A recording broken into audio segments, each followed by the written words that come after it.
اللہ اکبر۔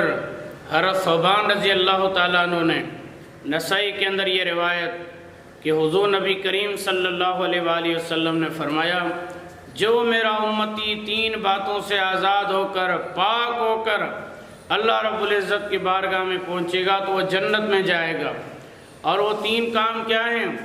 آج ہم حدیث کی روشنی میں آپ کو بتاتے ہیں اور پھر ہم سب دعا کرتے ہیں کہ اللہ تعالیٰ ان چیزوں سے ہم اور ہماری نسلوں کو پاک فرما دے۔ آپ نے فرمایا کہ وہ تین کام کہ جن سے جو آزاد ہوگا تو وہی جنت کا مستحق ٹھہرے گا۔ الکبر، آپ نے فرمایا کہ تکبر سے پاک ہونا چاہیے۔ تکبر کرنے والا، تکبر کو حلال سمجھنے والا، اس کو اپنا حق سمجھنے والا جنت کے اندر نہیں جا سکتا۔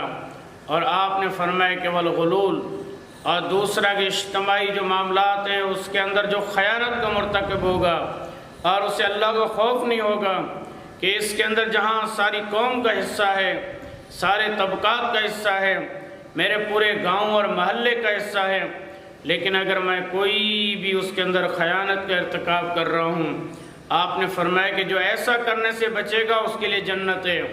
اور تیسرا کام آپ نے فرمایا والدین، جو میرا امتی قرض سے پاک ہوگا اس کے لیے پھر جنت کے اندر جانا بالکل آسان ہے، اس کے لیے مقدر ہے۔